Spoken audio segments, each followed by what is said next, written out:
In this post, we discuss 7 tools for delivering the narrative in your novel. Every novelist possesses a toolkit of 7 fundamental techniques to shape and deliver their story.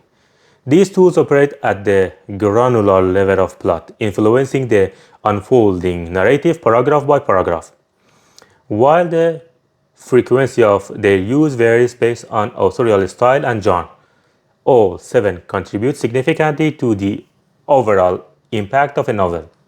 These 7 tools include action, the dynamic pulse of your story; dialogue, characters' voices, revealing their personalities and relationships; interior monologue, a window into a character's mind, sharing their thoughts and perspectives; interior emotion, conveying characters' feelings without explicit narration; description, painting vivid scenes and creating atmosphere; flashback, offering context and depth to the present narrative; and finally, narrative summary, providing efficient overviews of events. By skillfully combining these tools, writers can captivate readers and bring their story to life. First, action. The present moment. Action is the lifeblood of fiction, capturing the immediacy of events. It's what happens now, not yesterday, tomorrow, or over an extended period. Even when narrated in the past tense, the action should unfold moment by moment, allowing readers to experience the story as it unfolds. To truly engage readers, actions must be sensory. It should be something that can be seen, heard, smelled, tasted, or felt. Imagine capturing it on camera. That's the kind of immediacy you are aiming for.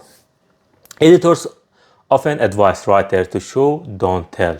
This is especially crucial when it comes to action.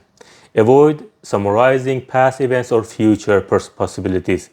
Instead, ground your readers in the present moment through vivid sensory details. While showing every detail can slow the pace, it's essential to balance this with narrative summary that we discuss later. By carefully selecting what to show and when, you can maintain reader engaged and propel your story forward. The second tool is dialogue, the art of showing conversation. Dialogue is a dynamic form of action. Characters speaking in the moment. Readers crave the authenticity of a real-world conversation, and that is unfiltered by writers' interpretation and judgment. Every word should be presented directly, as if the reader is a silent witness. When editors criticize dialogue as telling, they usually mean the author is summarizing a speech rather than quoting it.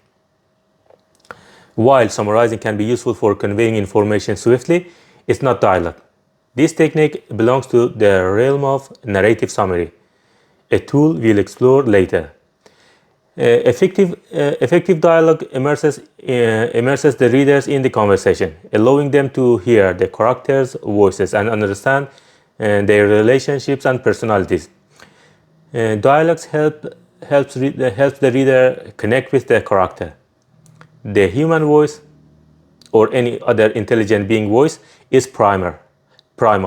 The reader can hear each character's voices and feel its power. Thoughts. Interior monologue, a window into the mind. Novelists possess a unique advantage over screenwriters: the ability to directly access a character's thoughts. Unlike filmmakers who rely on facial expressions or voiceovers, writers can dive deep into a character's mind. Interior monologue offers a profound connection between reader and character. There are several approaches to this technique. Direct quotation is presenting thoughts verbatim, capturing the raw essence of the character's mind. Summary, providing a condensed overview of a character's thought process, or implied thoughts, conveying the general tone or feeling of a character's thoughts without explicit detail. The choice of method depends on the desired effect and the story's pacing. All approaches are valid and can be employed effectively. Interior monologue is an intimate tool that allows readers to experience a story from a character's perspective. By granting access to a character's inner world, you create a deeper level of engagement and understanding. The next tool is interior emotion, feeling the character's world. Interior emotion is a powerful tool that transports readers directly into a character's emotional landscape. Unlike screenwriters, novelists have the luxury of revealing these feelings explicitly. There are two primary methods for conveying interior emotion.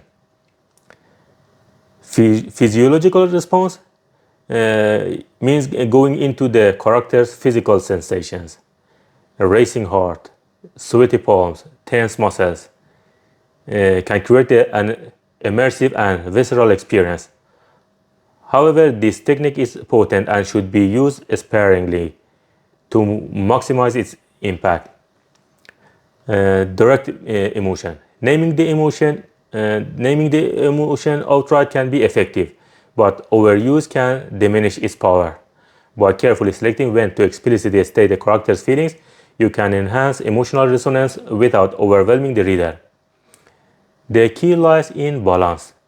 By skillfully combining these approaches, you can create complex and relatable characters who evoke a deep emotional response. The next tool is description, immersing the reader in the world. Description is the art of transporting readers into the sensory world of your characters. Through vivid imagery, you invite them to see, hear, smell, taste, and touch the environment as your character do. It's essential to distinguish between detailed description and summary. While summarizing can be useful in certain contexts, as we said, it's not the focus here. True description places the reader within the scene and within the senses of the character, allowing them to experience it firsthand through the character's perspective. Avoid generic, detached descriptions. Instead, ground your description in the character's experience, making the reader feel as if they are living the scene through the character's eyes or other senses. Flashback. Flashback, a journey through time. A flashback is a narrative device that abruptly transports the reader to a specific moment in a character's past. Within this temporal shift, all the narrative tools, action, dialogue, interior monologue, interior emotion, and description can be employed as they would in the present timeline. Effectively using flashbacks requires careful attention to transitions. Clearly signaling the shift to the past is crucial. This can be achieved through various techniques, such as a distinct change in setting, a character's memory triggering the flashback, or a simple narrative statement. Conversely, returning to the present storyline demands a similarly clear marker to avoid disorienting the reader. Once the flashback commences, the narrative unfolds as if the past were present. This immersion in the past allows the deeper character exploration and plot development. However, it's essential to ensure that the flashback serves a clear purpose in advancing the story and enriching the reader's understanding of the characters or plot. Finally, narrative summary. The efficient storyteller. Narrative summary is the art of condensing information. It efficiently conveys events that occur outside the immediate moment, whether in the past, future, or present, but extended over time. Unlike the vivid immediacy of other tools, narrative summary is concise and direct. While it might seem less engaging and scene-based writing, narrative summary is invaluable for pacing your story and providing necessary context. It's particularly useful for bridging gaps in the timeline, or establishing background information, or summarizing less emotionally charged events. However, overuse can lead to a flat and uninteresting narrative. Striking a balance is crucial. Prioritize narrative summary for less emotionally impactful elements and reserve the more dynamic tools, action, dialogue, interior monologue, interior emotion, and description for scenes that demand heightened engagement.